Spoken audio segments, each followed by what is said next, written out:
guys, with Sergey Pavlich and Tom Aspinall stepping up, agreeing to fight for the UFC Interim Heavyweight Championship. And Alex Pereira taking on Yuri Prochazka, who's returning to throw down for the light heavyweight strap. UFC 295 is going to be amazing. It's coming Saturday from MSG, live on pay-per-view. And my partners at DraftKings are throwing down an incredible deal for all new customers who sign up using promo code Sonnen. New customers can bet just $5 on any of this weekend's fights and receive $200 in bonus bets instantly. You can even use your bonus bets on DraftKings same fight parlays for a shot at an even bigger payout. Combine multiple bets together for the same fight, including method of victory and number of rounds. Remember, DraftKings is the only place where you can bet same fight parlays. If sports betting is not yet available in your state, don't worry. You can still join in on all the fun with DraftKings Daily Fantasy. So click on the link below and download the DraftKings Sportsbook app right now.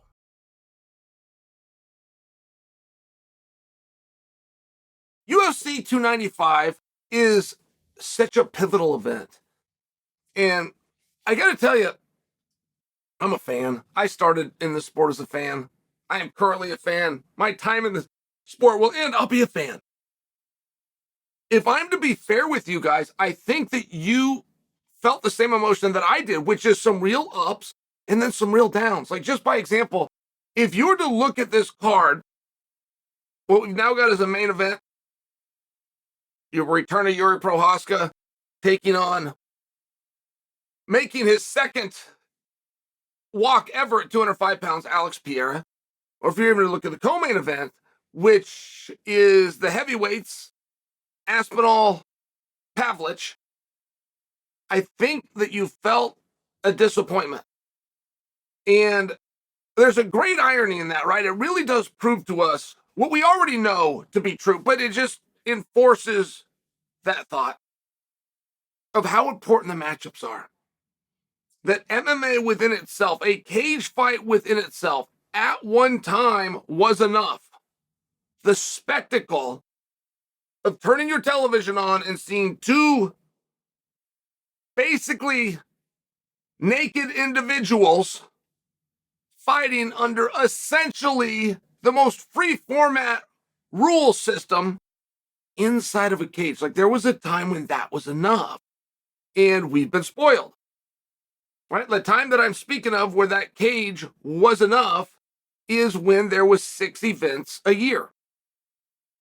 6 events went to 11 events, which went to 22 events, which went to 36 events, which went to 46 events. And I'm just sharing, when we got inundated that, we needed more. And when I talk about how important the matchups are, we really did want Sergey Pavlich involved. Now, whether that was Sergey was going to go in there against Stipe or that was Sergey's going to go in there against Jon Jones, the idea that the backup, who was Sergey, is going to get put in the seemingly new and most recent and relevant era could go in there with yesterday's heroes was very compelling. And we still kept Sergey. We wanted Sergey so bad. We got Sergey. But we lost Jones and we lost Stipe as opponents.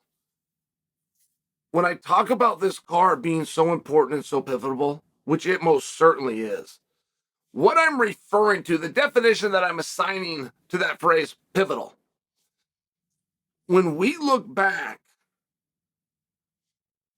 2024, at some point in 2024, we will be having massive fights involving these guys, whether that's Tom, whether that's Sergey, whether that's Alex, whether that's Yuri.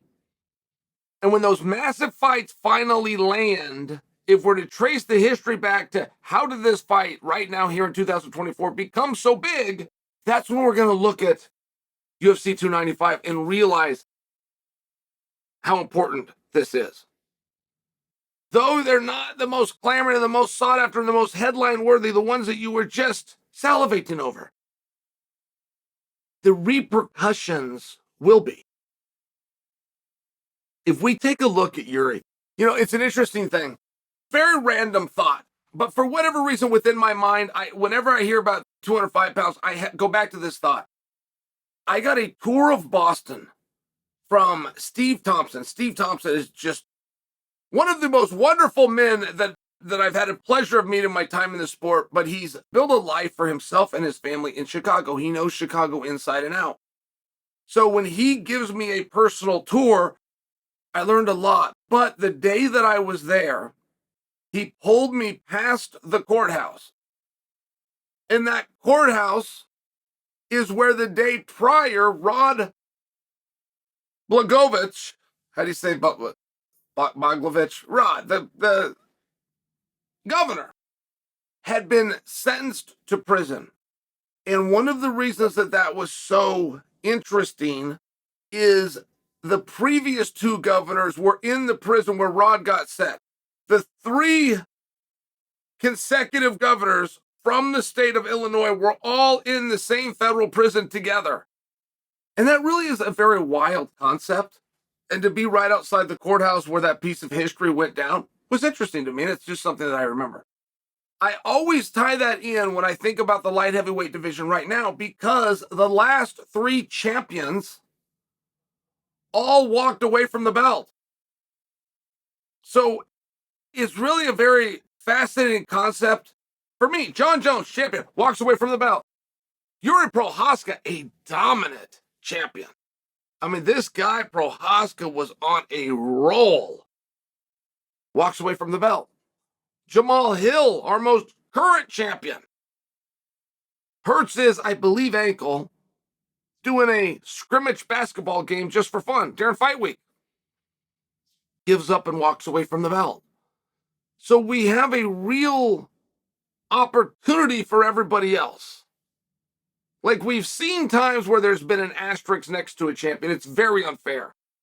But Daniel Cormier would be one of those guys where he was champion, but at the time he was champion, a guy who had already beaten him, Jon Jones, was out. Because Jon was out, though Daniel never got that one back, he was the champion. I don't suggest that's fair to Daniel. I'm giving you an example of a champion that had one asterisk. Whoever is the champion now would have three asterisks next to their name. And it's just an interesting concept. And then you have the immersion of Alex Pereira, who has an amateur record. I got asked over the weekend by a massive production company, sure you can figure out who, for end of the year awards, who I currently have as fighter of the year. And the way the question was asked to me was, hey, if Leon is to win, if Bobby Green is to win his next one, lots of things to be considered, but who do you have as fighter of the year? And the question threw me off because of the suggestion that Leon with a win or Bobby Green with a win, that it would be one of those two. The current leader for fight of the year, it's very clear, is Islam Makhachev. No other fighter this year has taken out somebody to that degree. And Islam only got 2 fights this year, but it was the same guy. Volkanovski, the undefeated, the unbeaten, the reigning world champion. While Islam slid past one, he then took on Volkanovski, who had had another title defense and was the reigning, sitting world champion, and it didn't get out of the first 3 minutes. So the clear leader right now is Islam. However, if Alex Pereira wins, and this was the answer that I gave, if Alex Pereira wins, he will, within this calendar year, which is the specific dates of the question, have been the 185-pound champion and the 205-pound champion in the same calendar year, and therefore makes him fighter of the year, per my vote.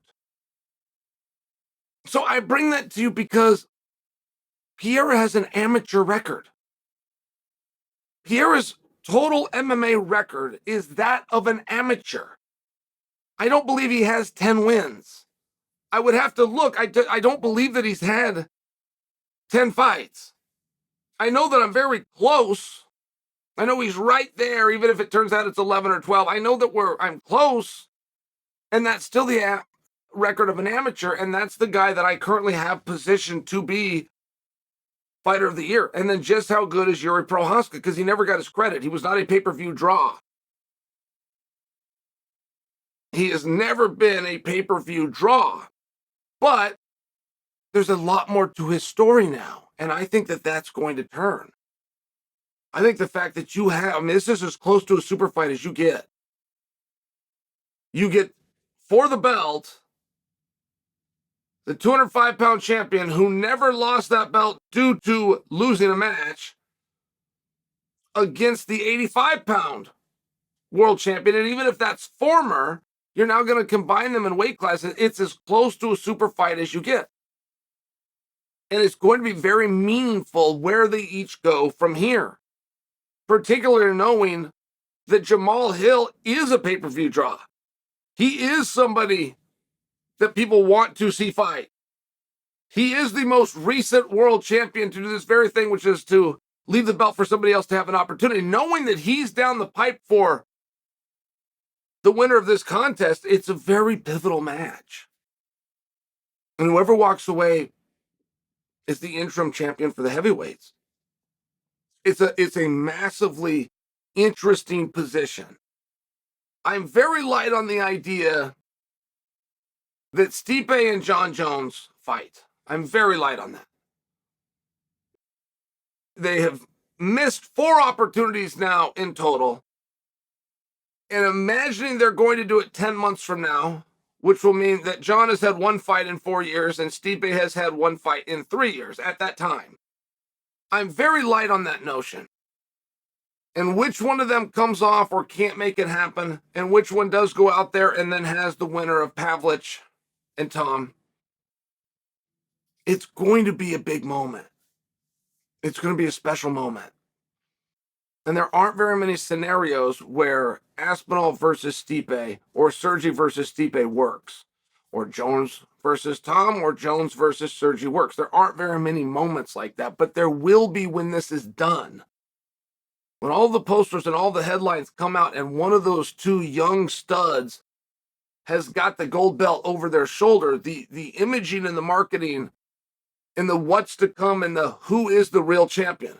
The interim champion who can go out there and be busy and defend it right now, or the undisputed champion who can't walk out there and do it right now, right? The belt is to represent who is the best in the world right now. That is specifically what it is supposed to mean. To have an interim champion who is willing and able to go out right now versus, and he's got the lower belt, the undisputed champion has the higher belt, but openly can't go out and defend it right now. I just think you have a very different story. And I think those stories won't work without 295. Which is why I maintain this is the most pivotal event of the year.